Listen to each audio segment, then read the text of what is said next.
Bom, então, gente, boa noite a todos, né? Hoje é dia 23 de março, quarto encontro do grupo de leitura em ética animal da UFO. Na ocasião de hoje, nós estamos recebendo o professor Luciano, que nos aceitou o convite, está participando do encontro hoje. Nos 3 encontros anteriores, a gente trabalhou, né? A gente leu e estudou um texto de autoria do professor Luciano. O texto é: nas teorias consequencialistas, há um conflito entre o princípio de igualdade e a meta de atingir as melhores consequências? Então, durante esses 3 encontros, a gente debateu bastante sobre o texto, né? E na oportunidade de hoje, a gente tem aí o professor Luciano para poder estar discutindo, né? Tirando algumas dúvidas que às vezes ficam com relação ao texto, mas não só. O professor Luciano, ele também é representante da ética animal aqui no Brasil. Então, fiquem à vontade, não apenas para discutir o texto com ele, mas qualquer outra dúvida também que possam ter a esse respeito. E aí eu passo a palavra para o senhor, professor, não vou me estender muito aqui. Fique à vontade para a forma que o senhor achar melhor, se quiser fazer uma apresentação do texto, depois a gente abre para pergunta, ou se já quiser passar direto para a discussão. Aí eu passo a palavra para o senhor, então. Tá bom, muito obrigado, Gustavo e o Arthur, por ter feito esse convite, e obrigado às outras pessoas também por comparecerem e por terem lido o texto. Fico muito contente de poder participar e discutir. Acho que, como vocês leram o texto, eu não preciso apresentar nada, a gente pode passar para as perguntas, para a discussão, e como o Gustavo falou, não precisa ser só sobre os tópicos que eu abordei no texto, pode ser sobre assuntos gerais de ética animal, né? Então, fiquem à vontade. Alguém quer começar, gente, com a primeira pergunta? Não? Bom, se não tiver ninguém, eu faço, então, para quebrar o gelo. Deixa eu pegar aqui, professor, porque eu até tinha mandado para o senhor. Não pode sim ou não, cara, fica à vontade. Sim, é costume. Uma das dúvidas que nós tivemos, uma das dúvidas que a gente ficou com relação à leitura, não necessariamente com relação à leitura desse texto do seu, mas uma dúvida de ética no geral. Quando a gente considera o princípio da igual consideração de interesses, parece que está implícito também o critério da imparcialidade junto a ele, né?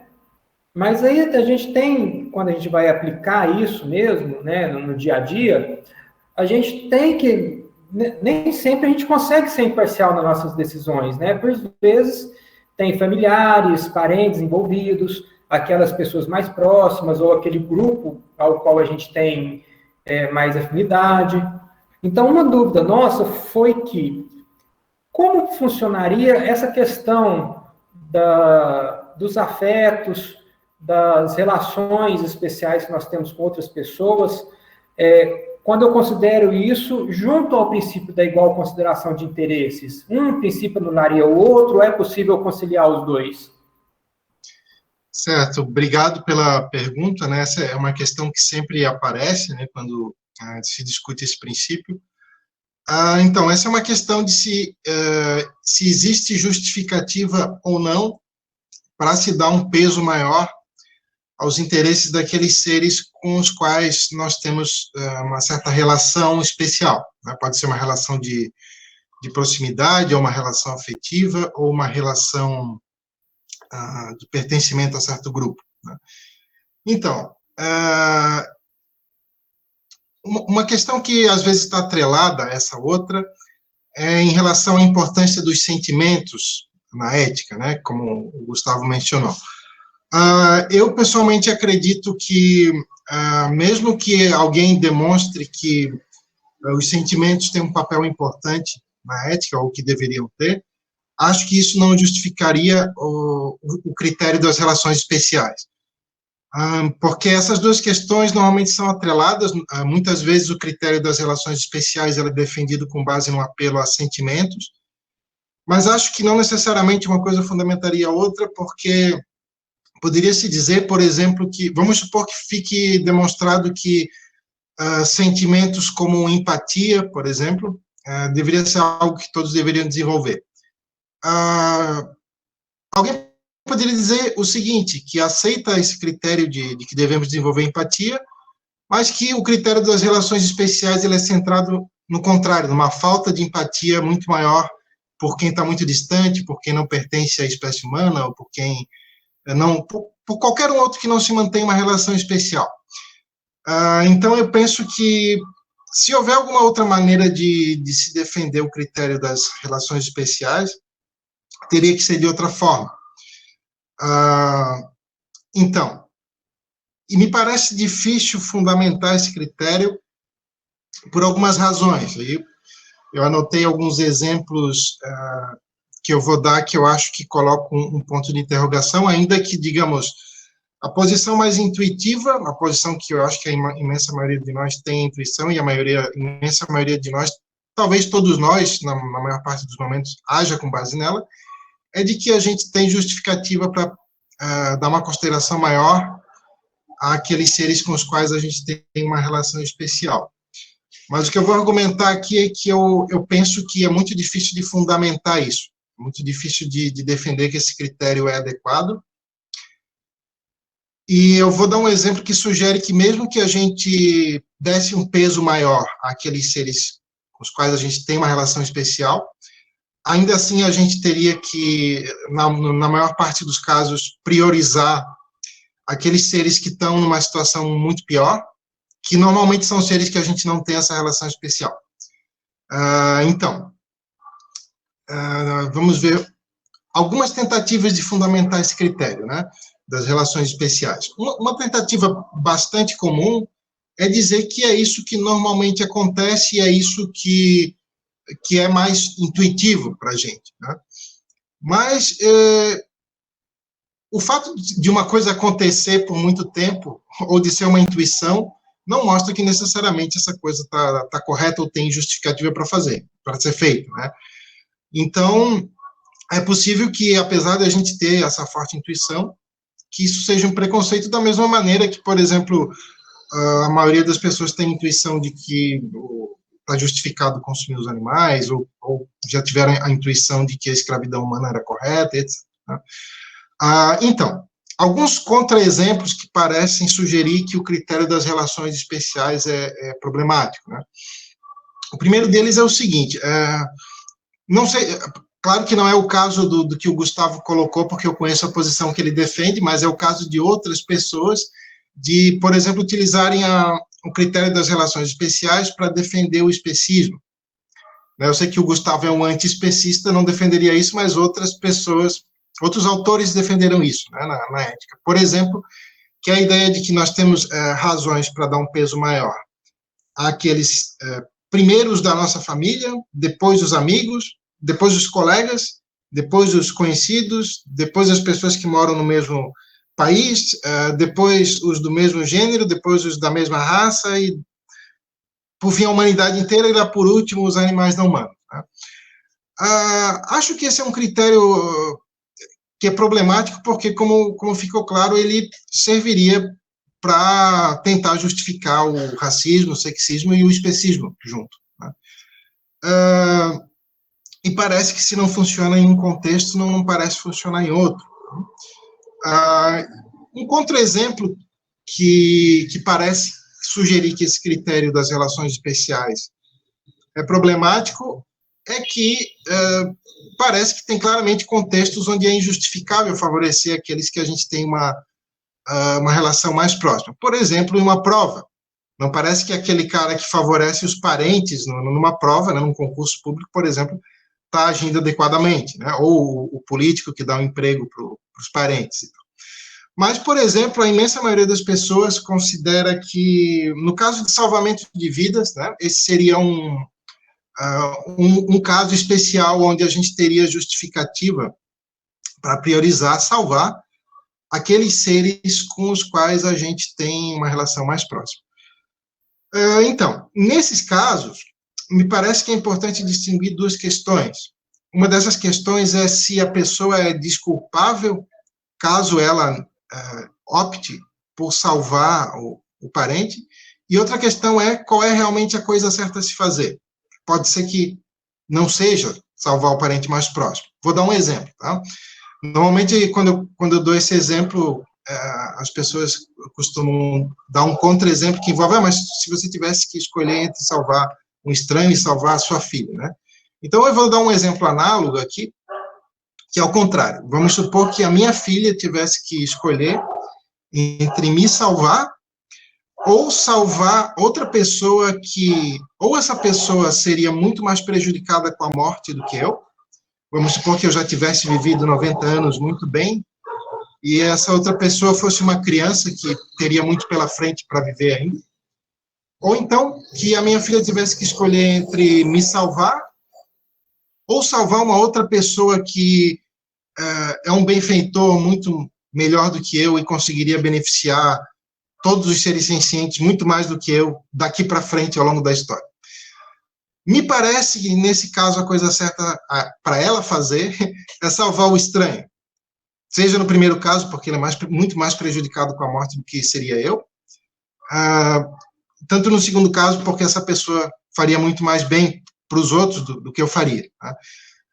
Isso me parece que seria a ação correta, mas é possível que a gente diga que, caso ela optasse por me salvar, caso ela não conseguisse salvar aqueles que seriam mais prejudicados com a morte ou que fariam mais bem ao mundo, é possível que ela fosse desculpável, porque é uma decisão muito difícil quando a gente se depara com essas decisões de salvar ou não a vida de seres que a gente tem a relação de proximidade. Então, eu penso que é importante distinguir essas duas questões sobre o que é desculpável diante de decisões difíceis e o que é, digamos assim, a ação correta, né? Na verdade, o que a gente deveria almejar. Mas acho que, felizmente, na imensa maioria das decisões, a gente não precisa enfrentar essas situações tão extremas, né? E acho que, na imensa maioria das decisões, a imensa maioria das pessoas dá um peso enorme, não só para quem tem relação de proximidade, mas para si próprio, que me parece que poderia se utilizar os mesmos recursos, seja em termos de dinheiro, de tempo, para beneficiar aqueles seres que realmente estão na pior situação, né? Os animais não humanos são um exemplo. Então, por exemplo, eu poderia aproveitar melhor o tempo que eu gasto com, sei lá, comprando um lanche para mim, ou comprando uma revista em quadrinhos, podia aproveitar esse tempo e fazer uma doação e ajudaria muito mais animais. Isso não quer dizer que seja errado ter relações especiais, ou que seja errado tirar um tempo para se divertir, ou para ter momentos de lazer, até porque eu penso que, se isso não for feito, chega uma hora que a pessoa chega na beira da sanidade, assim, né, e está no ponto de não conseguir ajudar mais nada. Né? Então, penso que sim, que teria espaço para essas relações especiais, mesmo numa teoria ética consequencialista, porque, de outra forma, não se conseguiria atingir as melhores consequências. Mas isso é diferente de dizer que existem razões para sempre se privilegiar aqueles que temos relações próximas. Bom, desculpa pela resposta longa, tem outros pontos que eu queria dar exemplo depois, mas acho que a gente pode seguir e depois eu volto nesses exemplos. Eu quero o exemplo de que, mesmo que a gente dê um peso extra a quem a gente tem relações de proximidade, ou dê um peso extra ao bem dos humanos, que ainda assim a gente teria razões para dar uma atenção primordial a melhorar a situação dos animais não humanos, que é um exemplo que eu quero voltar depois. Obrigado pela pergunta. Você queres debater, dar réplica? Eu queria a réplica. Uhum. O senhor você comentou que é até possível encaixar os afetos, né, no consequencialismo, no caso, né? Até porque muitas vezes você não considerar pode ser não ter as melhores consequências, né? Aí você comentou o caso geralmente de vida e morte, geralmente é o exemplo que vem na nossa cabeça, né? Se eu tiver que escolher, mas quais outros casos seria o consequencialismo, por exemplo, ainda incluído o princípio da igual consideração de interesses? Quais outros casos você acha que seria possível trabalhar com os dois princípios ao mesmo tempo? Você está perguntando no sentido de outros princípios que poderiam limitar a aplicação da igual consideração, para além desse dos afetos e tal? Sim, ou mesmo porque você falou que é possível aceitar os afetos dentro de uma teoria consequencialista. Mas aí a gente comentou, e você deu como exemplo aceitável, talvez um caso de vida ou morte, em que fosse justificável em alguma medida, né? Mas teria algum outro caso, sem ser de vida e morte, em que eu poderia você aceitaria uma maior consideração, por exemplo, para um familiar, em detrimento de um desconhecido? Você acha que é só em casos extremos mesmo? Eu penso que naquele caso de vida e morte, digamos, perdoável e aceitável, né? Se alguém não age de certa maneira, mas eu penso que a ação correta, naquele exemplo que eu dei, pelo menos, seria salvar outra pessoa, né? Talvez existam outras decisões difíceis que, que elas possam ser perdoáveis, né? Mas outra questão é quanto a, digamos, a instituição, a regra geral de se ter relações especiais, se isso poderia ser justificável no consequencialismo.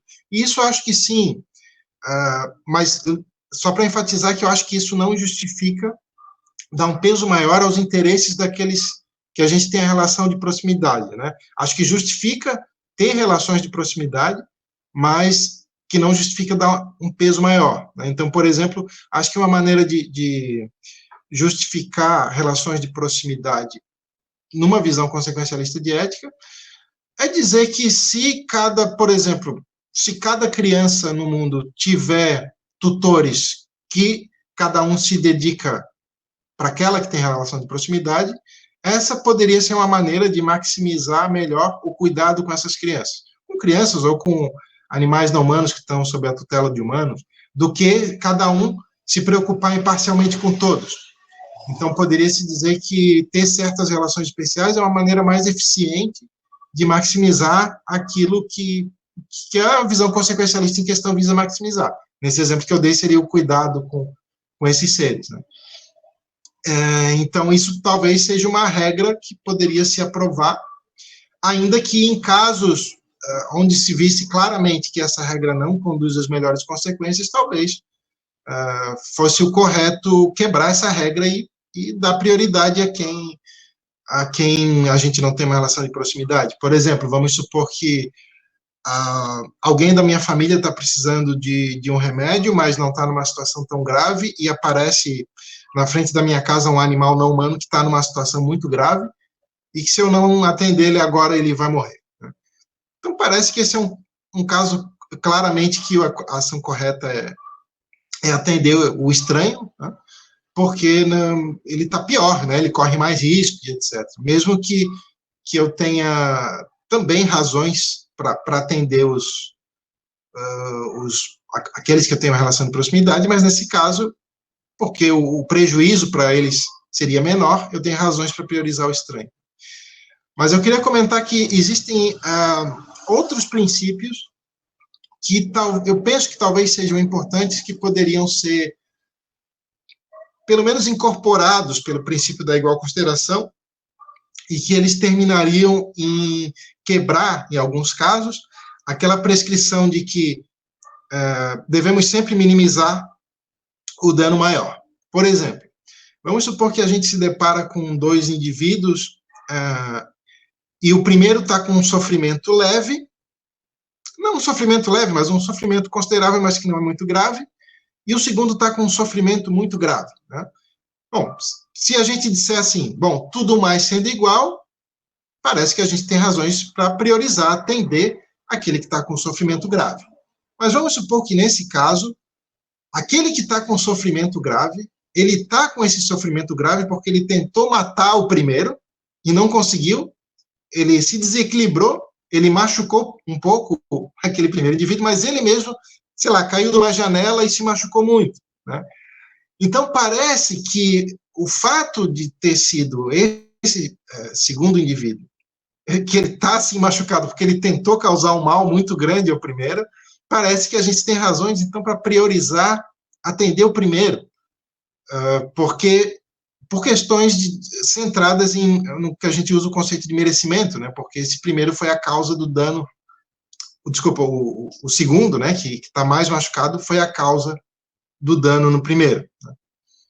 Então, essas questões centradas em merecimento, eu penso que poderiam ser incorporadas em qualquer teoria que aceite a igual consideração, seja ela de que vertente da ética for, consequencialista, deontológica, ou centradas no caráter, né, como são as teorias de virtude.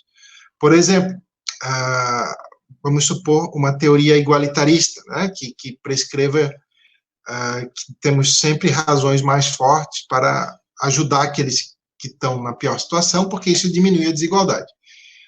Uma teoria igualitarista poderia ter uma variação que incluísse essa questão do merecimento no raciocínio, na deliberação moral. Né? Poderia dizer o seguinte, que a gente tem razões para priorizar ajudar quem está pior, desde que esse que está pior não mereça o dano que está padecendo, ou seja, desde que não tenha causado o dano nos outros, né? Que não estão numa situação tão pior quanto a dele. Penso que esse é um outro princípio. No momento é o que me vem à mente, assim, acho que esses dois são que conflitam mais, né?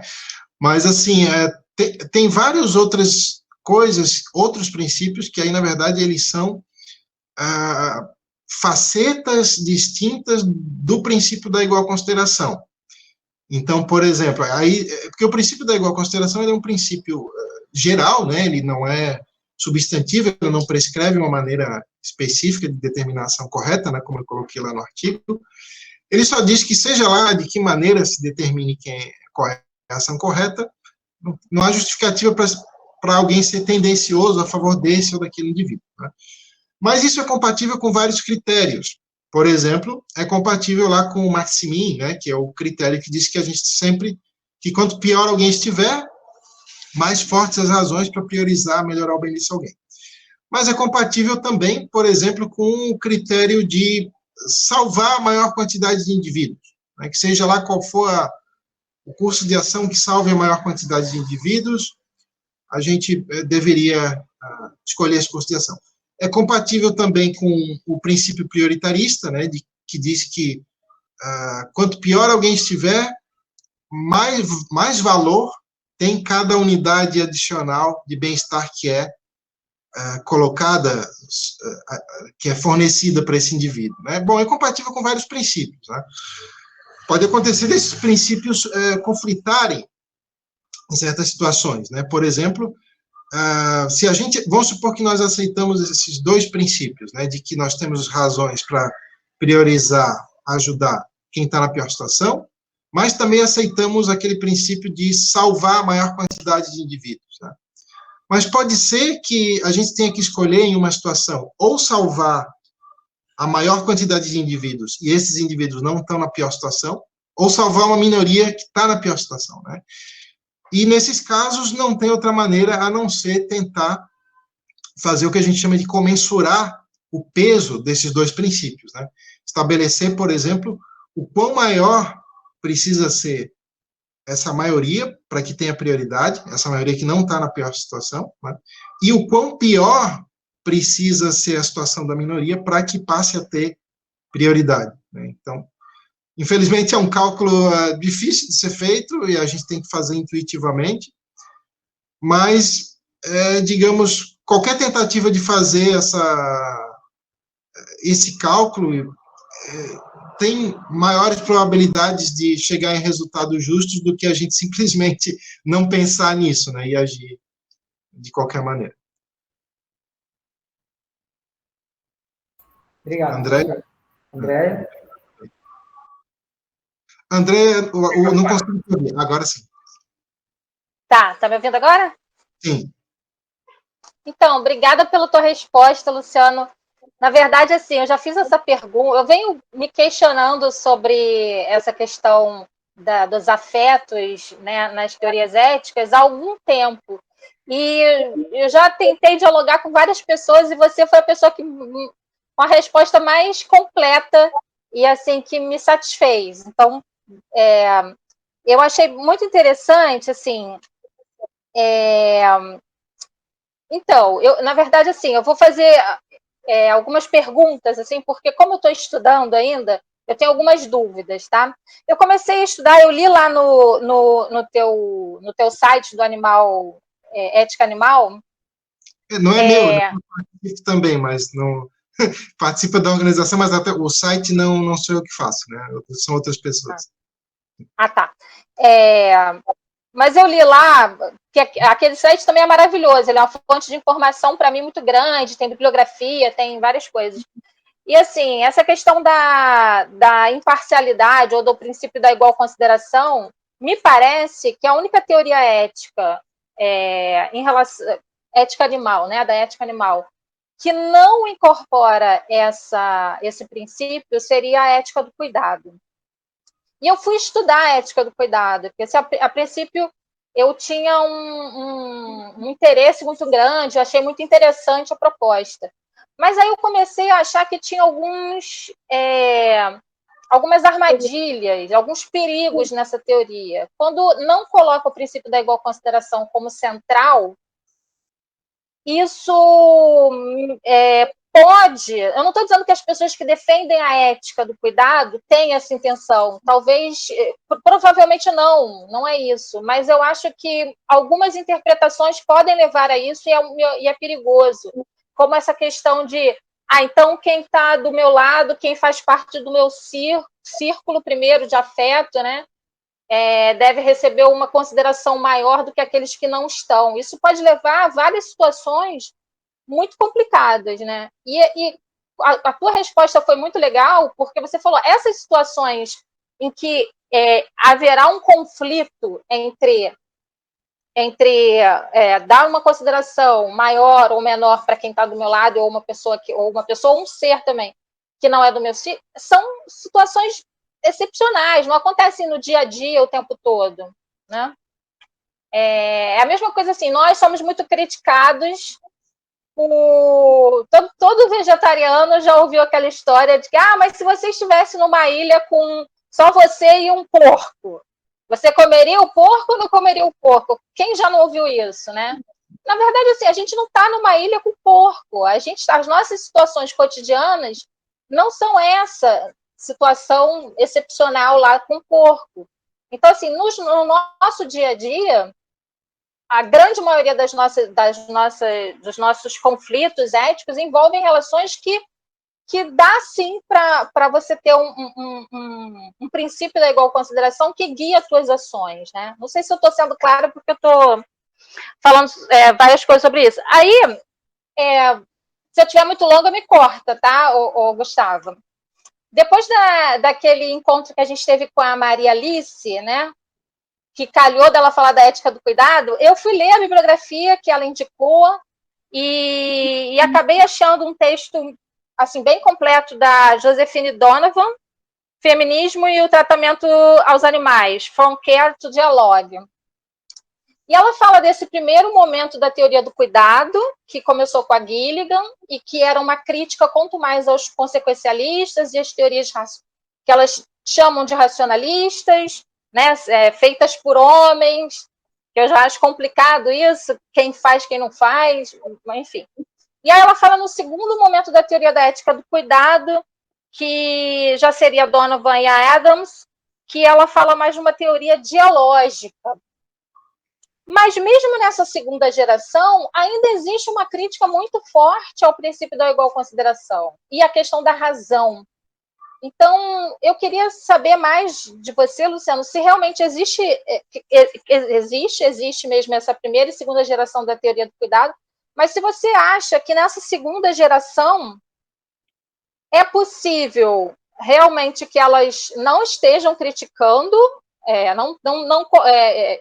não estejam colocando mesmo o princípio da igual consideração central, ou se elas podem ser um complemento às teorias que têm como foco central a igual consideração e a racionalidade. Desculpa que eu fui muito longa. Não foi longa. Obrigado pela pergunta, é muito interessante.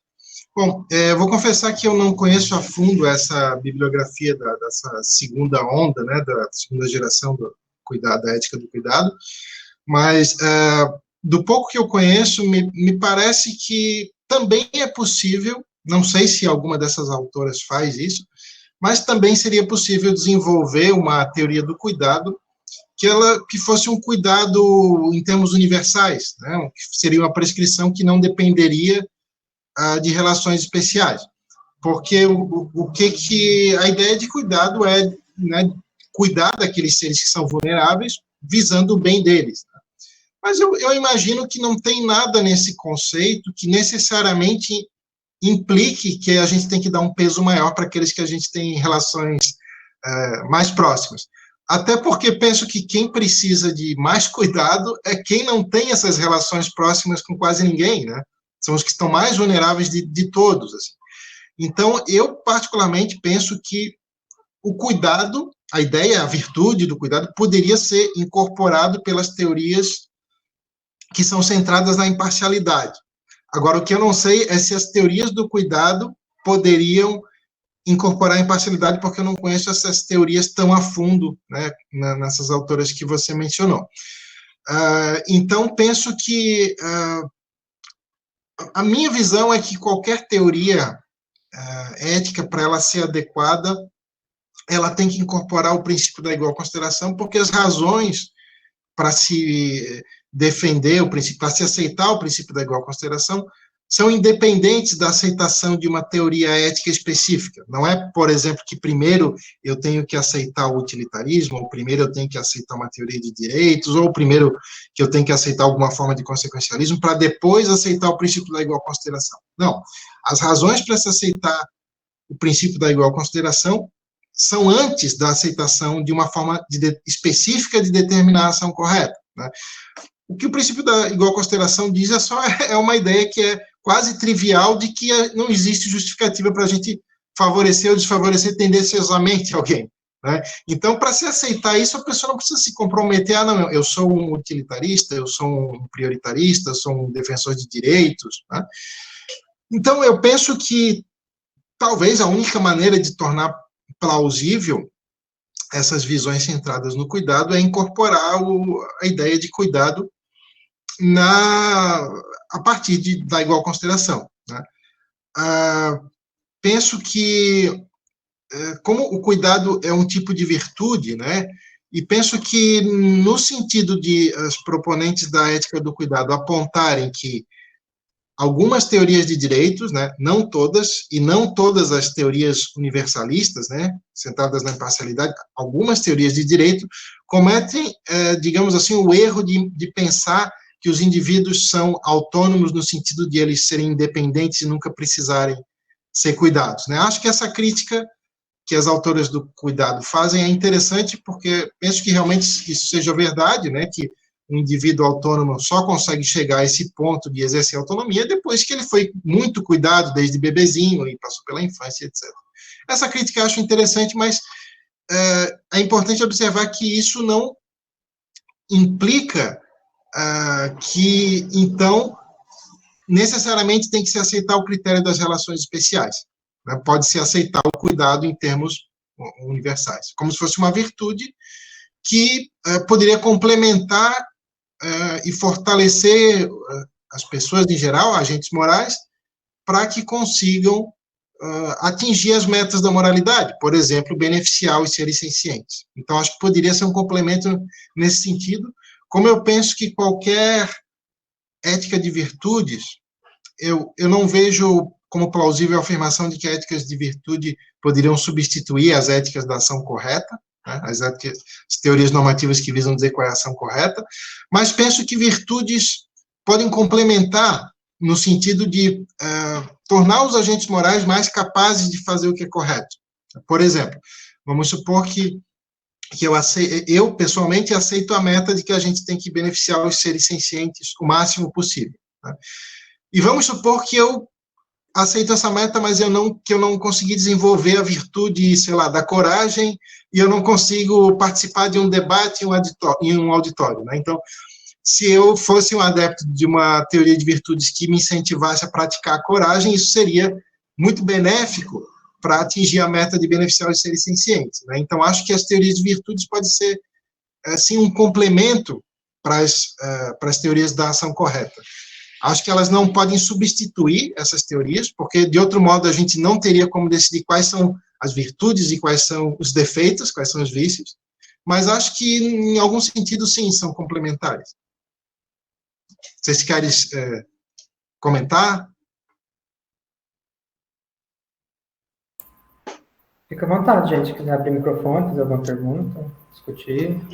Eu queria perguntar uma coisa, ainda na questão da imparcialidade, que a gente discutiu no grupo, né?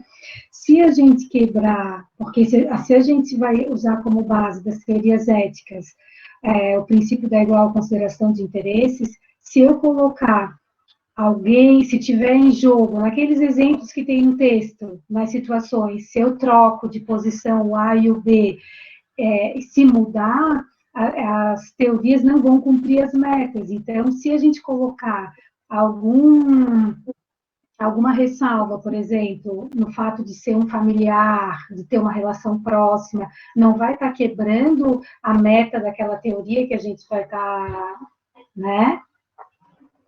Sim. Que aí entra a questão da imparcialidade. Se a gente não for imparcial, no sentido de considerar mesmo como igual consideração de interesses, independente da pessoa que estiver ali. Porque se a gente considera o interesse, a gente desvincula daquela pessoa, não? Sim. Sim, acho que isso que você apontou está correto, é isso mesmo. O que eu apontei antes é que em situações muito difíceis, talvez seja desculpável alguém que não consiga aplicar esse princípio. Por exemplo, no caso de salvar a vida de um filho ou de uma mãe, né? Mas que talvez a ação correta fosse a outra, né? Fosse salvar o estranho. Mas sim, acho que talvez uma maneira de... Eu não consigo imaginar nenhum caso onde possa se justificar isso, mas penso que alguns autores diriam que, como regra geral, adotar relações, em certos casos, parciais, né, ter comportamentos parciais, melhora, no geral, a situação de todos, porque ter essas relações especiais é uma coisa que, digamos, na visão desses autores, ajuda a realizar a melhor vida humana possível. Penso que, não sei se isso, para mim, eu pessoalmente, não faz muito sentido, porque, primeiro, se a gente for levar em conta os animais não humanos, isso não faz sentido, né, porque tem quintilhões deles precisando de ajuda, mas mesmo se levar em conta só os humanos, não parece que faça muito sentido, porque tem muitos humanos que a gente poderia ajudar se a gente se preocupasse um pouco menos com os nossos, né?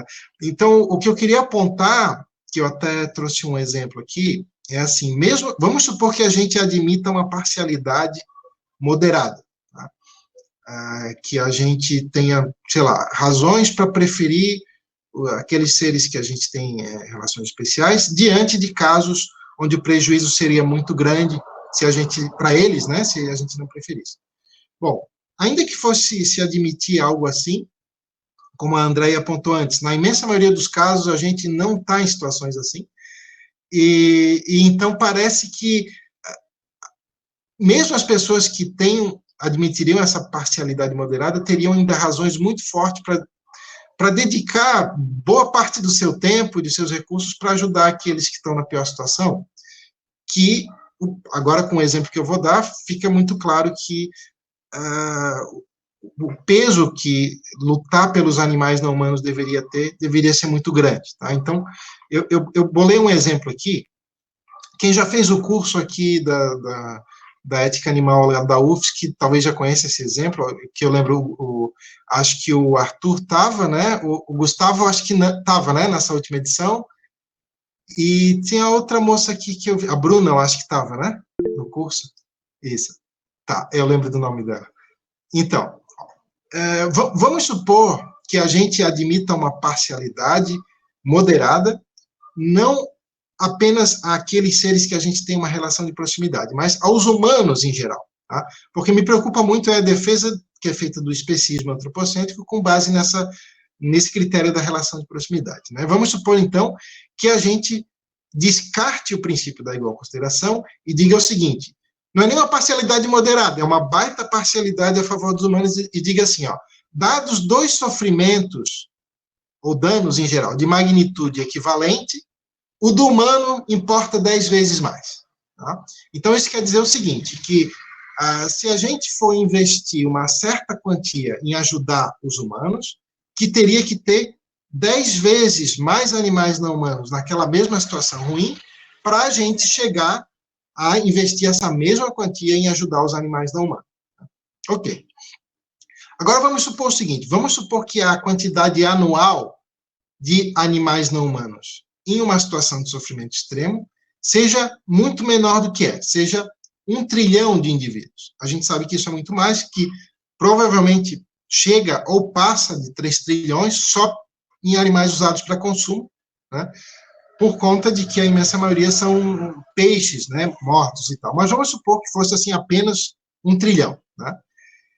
E vamos supor que a quantidade de humanos em uma situação equivalente a desses animais que são mortos para consumo fosse muito maior, fosse o total da população humana, fosse 7,7 bilhões. Né?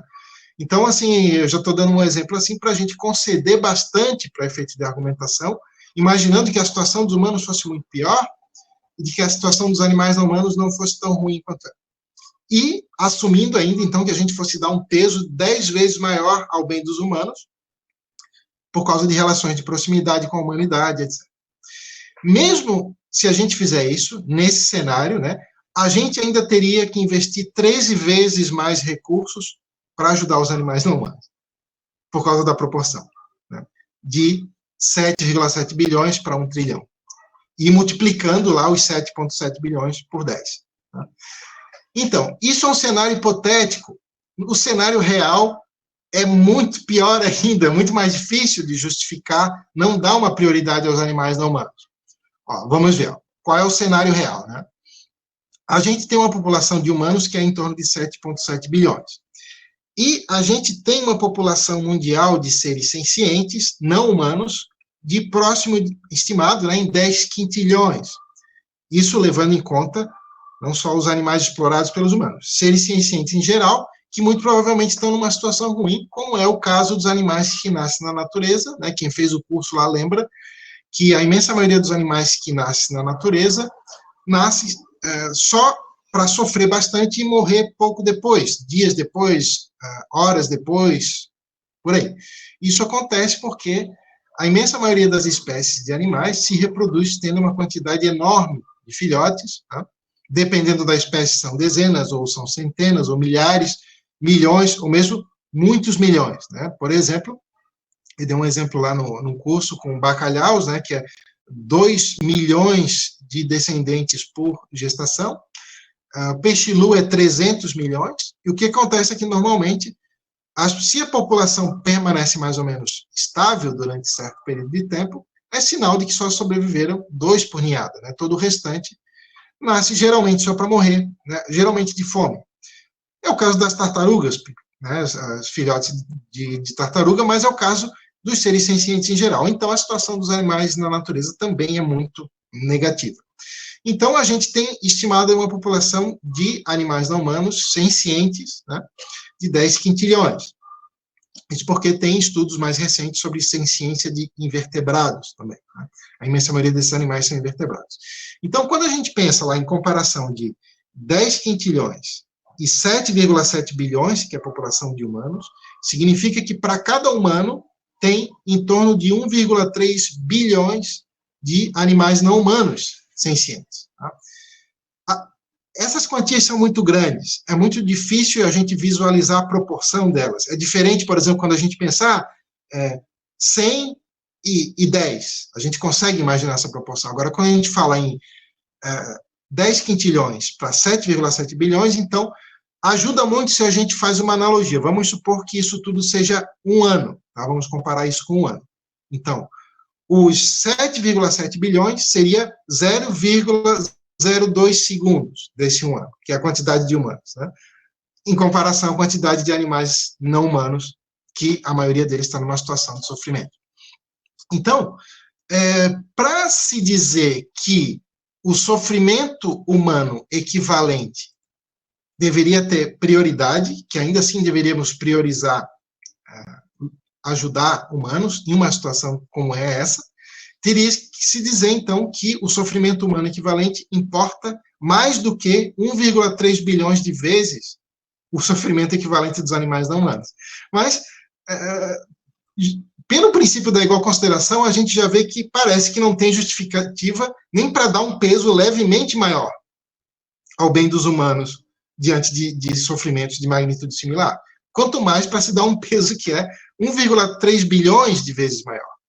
Então, a conclusão que eu acho importante desse raciocínio é que mesmo aquelas pessoas que dão um peso muito maior ao bem dos humanos, ainda teriam razões para se dedicar a lutar para mudar a situação dos animais não humanos. Porque se o cara dá um peso ao bem dos humanos que é menor do que 1,3 bilhões de vezes, ainda assim ele vai ter que concluir que ele tem que investir mais tempo e recursos para ajudar os animais não humanos. Não porque são animais não humanos, mas porque é uma quantidade gigantesca de seres sofrendo numa situação horrível. Não sei se alguém quer comentar. Alguém, gente?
Tá bom.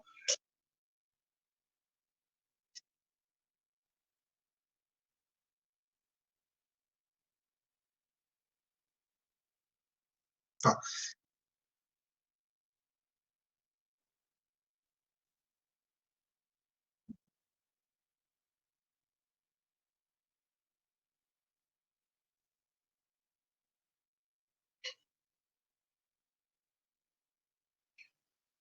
Bom, obrigado, Arthur, pela pergunta. Eu concordo com a ideia de que a gente deve fazer sempre aquilo que otimiza melhor, atingir as melhores consequências, né?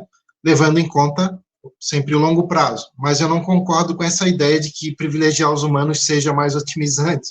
Pelo contrário, eu acho que se a gente pensa em longo prazo, e quando eu falo pensar em longo prazo, é a gente imaginar a nossa decisão agora, né? E pensar estimar as probabilidades de um impacto dessa decisão, qual será ao longo do tempo, daqui até o final dos tempos. É claro que a gente não consegue estimar isso com precisão, né, mas a gente pode imaginar uma certa probabilidade, né? E a minha conclusão é a oposta disso, é que eu acho que o quanto antes for defendida a igual consideração de todos os seres sencientes, melhor vai ser para otimizar as melhores consequências, porque imagina, vamos dar um exemplo com a escravidão humana. A escravidão humana foi abolida lá no final do século XIX, né? Os movimentos abolicionistas começaram antes, mas imagina se os movimentos abolicionistas tivessem começado muito antes, 1000 anos antes, 2000 anos antes, sabe? Em proporções maiores. Então, muito provavelmente, a situação dos escravos humanos teria sido modificada antes, né? Então, me parece que essa preocupação com otimizar os melhores resultados dá razões para a gente não perder tempo em defender a igual consideração de todos os seres sencientes. Por quê? A tua segunda pergunta é em relação ao que é possível de ser feito em termos de conseguir mudar essa situação, né? Bom, eu penso que tem várias coisas que dá de se fazer, seja em relação à situação dos animais não humanos explorados pelos humanos, seja em relação à situação dos animais na natureza, né, que são vítimas dos processos naturais, deveriam continuar sendo feitas. Mas acho que em termos de longo prazo, em termos do que vai ter o melhor impacto nessa história completa de mundo daqui até o final, envolve apresentar os argumentos que vão fazer as pessoas mudarem o que elas pensam sobre os animais, né? Porque as decisões práticas das pessoas são reflexo dos princípios práticos que elas aceitam, né? Então, obviamente que as pessoas dizem, né? Mas carne sintética vai muito provavelmente diminuir a quantidade de animais explorados. Sim, penso que sim, acho que seria bem-vindo. Mas acho que, por exemplo, tem coisas que só é possível mudar se as pessoas mudarem o que elas pensam em relação aos animais. Não, uma coisa não exclui a outra, né? Mas eu digo em termos do que estratégias priorizar que teriam um melhor impacto de longo prazo. A mesma coisa em relação ao sofrimento dos animais na natureza. Penso que uma mudança significativa, de larga escala, na situação muito ruim da qual eles padecem, realmente depende das pessoas mudarem o que elas pensam sobre essa questão. Mas eu penso que, enquanto isso, dá de se apoiar outras coisas que são muito palatáveis para o senso moral comum, que não requereriam grandes mudanças no comportamento padrão da humanidade, mas que fariam uma grande diferença para os animais. Por exemplo, né?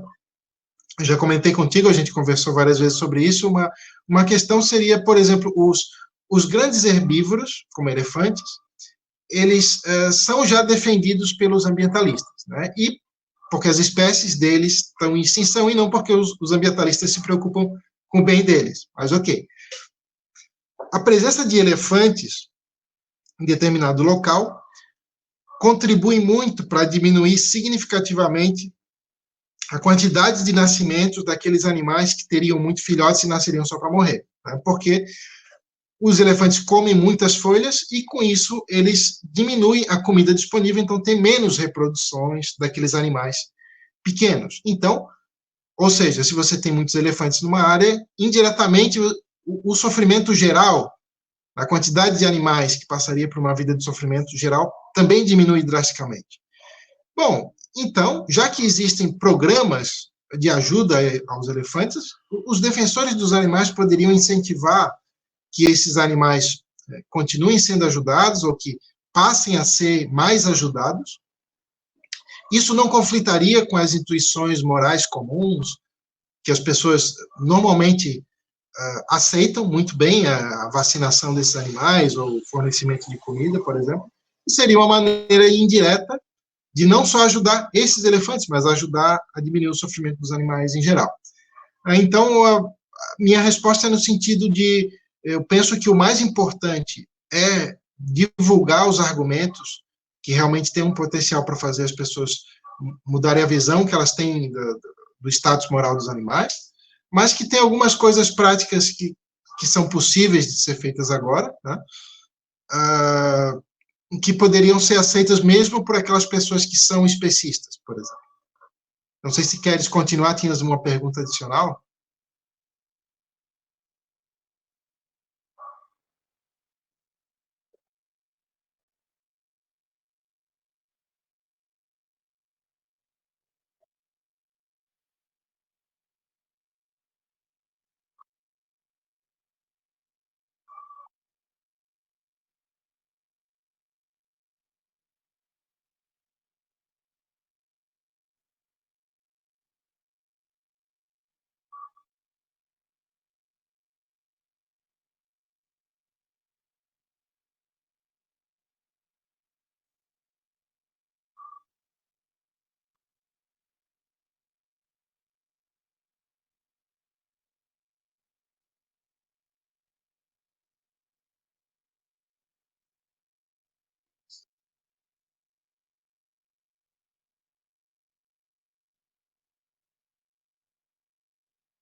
Certo. Obrigado pela pergunta, muito boa pergunta. Então, o motivo, o que me motivou a escrever esse artigo foi exatamente isso que tu falou, é o fato de muitas pessoas acharem que o consequencialismo se resume ao utilitarismo, né? Inclui o utilitarismo, obviamente, mas não se resume, né? Tem várias outras formas de teorias consequencialistas, que, ao meu ver, são teorias normativas muito interessantes e que têm argumentos fortes a seu favor, que são muitas vezes pouco exploradas ou pouco conhecidas, né, principalmente aqui no Brasil. Acho que, como mostrei, existem certas preocupações que elas muitas vezes são vistas como típicas de teorias deontológicas, mas que existem teorias consequencialistas que poderiam ter as mesmas preocupações ou poderiam ter versões consequencialistas daqueles princípios que normalmente são apresentados como deontológicos. O princípio do Maximin é um exemplo, né? Que ele pode ter um formato deontológico, tanto deontológico quanto consequencialista. O princípio igualitarista é outro e o princípio prioritarista é outro, né? Então, quando você perguntou quais as teorias eu acho interessantes, essas três teorias têm princípios que eu pessoalmente acho plausíveis. Eu acho o princípio da utilidade, né, o princípio utilitarista também acho que é um princípio plausível, mas eu acredito que outros princípios também são plausíveis e que, por vezes, em determinadas situações, deveriam ter um peso maior, né? Então, vocês já leram lá no texto, mas eu vou falar um pouquinho desses princípios. Um deles é o Maximin, né, que diz que temos razões sempre para priorizar, melhorar a situação de quem estiver na pior situação de todas. Mas acho que, por exemplo, o princípio prioritarista é um princípio interessante, porque ele não leva em conta somente o quão ruim é a situação de cada um, mas o quanto de benefício poderia ser feito a cada um. Não é nem como no princípio da utilidade, onde só é levado em conta o agregado total do benefício possível de ser feito. Também é importante saber quem receberia esses benefícios, se é alguém que está muito mal ou se é alguém que já está muito bem. E seria centrado na ideia de que quanto pior alguém estivesse, mais valor teria uma unidade adicional de bem-estar para esse alguém.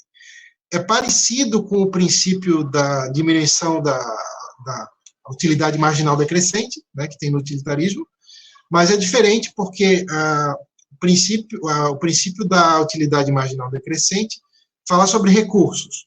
Diz que quanto menos recursos alguém tiver, quanto menos de alguém tiver de determinado recurso, mais valor tem um pouquinho a mais desse recurso. Né? Então, a utilidade tem valor, os recursos têm utilidade marginal decrescente. No prioritarismo, é a própria utilidade que tem valor marginal decrescente. Ou seja, uma unidade de utilidade para quem está muito mal tem mais valor do que para alguém que já está muito bem. Acho que esse é um princípio interessante também, e é uma teoria que vem sendo desenvolvida pelo menos desde lá o Parfit, né, no começo da década de 80. Outra teoria que me parece que eu aceito o princípio é o igualitarismo, que diz que diminuir a desigualdade é algo que tem valor em si. Né? Claro que esse princípio, isoladamente, não parece muito plausível, porque alguém teria que dizer, então, que se compararmos uma situação onde todos têm o suficiente, mas há alguma desigualdade, é melhor, teria que se dizer que é pior do que uma situação onde está todo mundo igualmente mal, né? Mas não existe nenhum autor igualitarista que defende esse princípio isoladamente. Geralmente é combinado com o princípio de maximizar a utilidade. Né? O que o igualitarismo diz é que, dependendo da situação, diminuir a desigualdade pode ser, por vezes, mais importante do que aumentar a soma total de bem. Né? É um princípio que muitas vezes vai coincidir com o prioritarismo, né? Com o que o prioritarismo prescreve e com o que o Maximin prescreve. Né?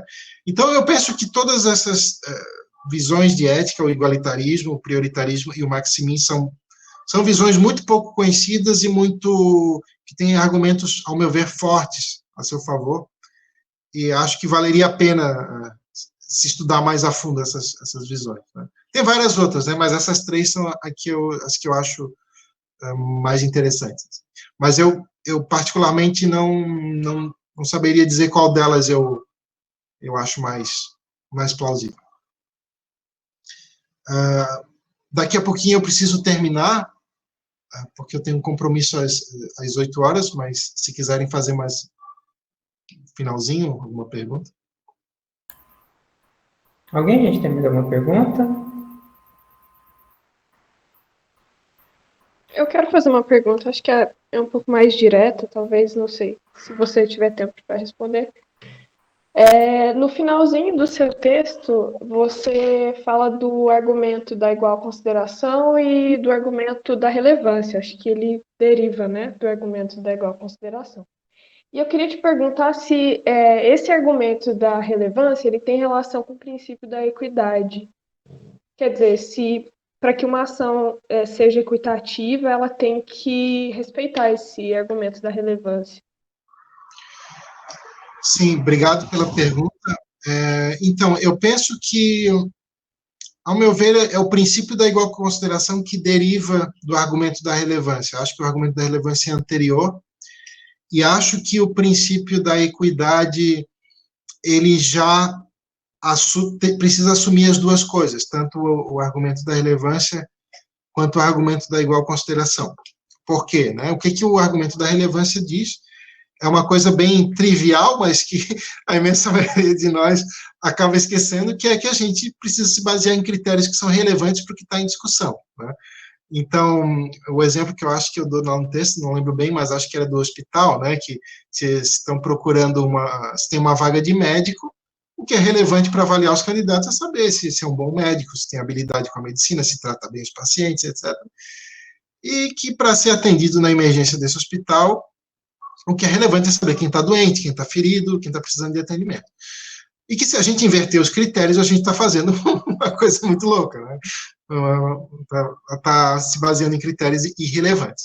Mas o que eu apontei ali foi que o especismo é exatamente isso, né? Por exemplo, aquela defesa do especismo, que é tão tradicional na ética, né? Feita, por exemplo, pelo Kant, né? Que diz, não só o Kant, mas vários outros autores, que os animais não humanos não devem receber consideração moral direta, porque eles não são capazes de agência moral, né? Não são capazes de refletir sobre o certo e errado. O que ele está fazendo é adotar o critério relevante para saber quem deveria ser responsabilizado e aplicando para determinar quem deveria ser considerado, né? Então, o argumento da relevância já consegue mostrar onde é que está o problema com isso, né? Então, o que o argumento da relevância diz é que as razões para se dar consideração ao bem de alguém existem porque esse alguém é capaz de ser prejudicado ou beneficiado de acordo com a maneira como a gente decide, né? Por que agora que eu acho que o argumento da igual consideração deriva, né, o princípio da igual consideração deriva do argumento da relevância? Porque se a gente aceita que o que é relevante para saber quem deve ser considerado, quem deve ter o seu bem considerado, é saber quem é passível de ser prejudicado ou beneficiado, então a gente tem que concluir que o grau de consideração que a gente deve dar a alguém tem de depender da magnitude do dano ou do benefício que ele estaria sujeito, e não de se ele pertence a essa raça, ou esse gênero, ou a essa espécie, que é o princípio da igual consideração. Então, eu acho que ele deriva, de alguma maneira, do argumento da relevância. E aí, chegando no princípio da equidade, que eu não sei se o que eu estou chamando de princípio da equidade é exatamente o que você pensou, e depois você me diz, que é a ideia de uma justa distribuição, por exemplo, no sentido de dar mais para quem tem menos. Seria nesse sentido?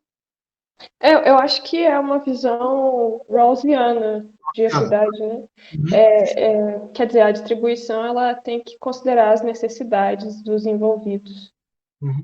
Sim, eu penso que esse tipo de argumento que está presente nas teorias de influência rawlsiana, né, meio que chegam na mesma conclusão do argumento da igual consideração, mas fazendo um outro percurso, mas a conclusão me parece que é muito parecida. Por exemplo, se pegar lá o Mark Rowlands, não sei se vocês conhecem, é um autor da ética animal, ele defende o seguinte, que se a gente aplicar lá as figuras da posição original e do véu da ignorância de maneira realmente imparcial, de maneira realmente não tendenciosa, a gente não pode saber, os contratantes lá da posição original não poderiam saber a que espécie eles pertenceriam depois que eles habitassem lá a futura sociedade, e que então, nessas condições de verdadeira imparcialidade, de não saber não só a raça, o gênero, ou se a gente nasceria numa família rica ou pobre, etc., se a gente não soubesse também a espécie, ninguém aprovaria o especismo como justo. Ninguém, em condições assim, consideraria o especismo como justo, e aí concluiria o quê? Que os seres sencientes deveriam receber igual consideração. Então, é uma maneira de se chegar no princípio da igual consideração, fazendo um caminho contratualista, né, no sentido rawlsiano de incorporar a exigência de imparcialidade. Então, me parece que, vamos dizer assim, o princípio da igual consideração do jeito que eu formulei lá no artigo, é a maneira, me baseei assim na maneira tradicional de formular ele, que é do Singer, por exemplo, né? Esse outro princípio, esse outro argumento, no caso, né, que aí é conhecido na ética animal como argumento da imparcialidade, me parece que ele chega na mesma conclusão, mas através de um procedimento rawlsiano. É claro que alguém poderia dizer assim, mas os animais não humanos, eles não têm a capacidade para um senso de justiça, né? Então, eles, segundo a visão do Rawls lá, eles não estariam incluídos, né? Mas me parece também que o que é relevante para se saber quem deveria estabelecer os princípios de justiça não são as mesmas características que são relevantes para saber quem poderia ser injustiçado. Então, tem um pedaço do meu livro, eu não sei se no curso eu dei esse exemplo também, por exemplo, se a gente pegar o caso de uma bebê em um berçário que ela recebe menos comida do que as outras bebês, por conta da cor da pele dela. Isso é um exemplo, assim, clássico de tratamento injusto, né? Alguém está recebendo um tratamento pior por conta da cor da sua pele. Mas essa bebê também não tem um senso de justiça ainda, não seria uma das contratantes na posição original, mas parece que claramente ela foi injustiçada, né?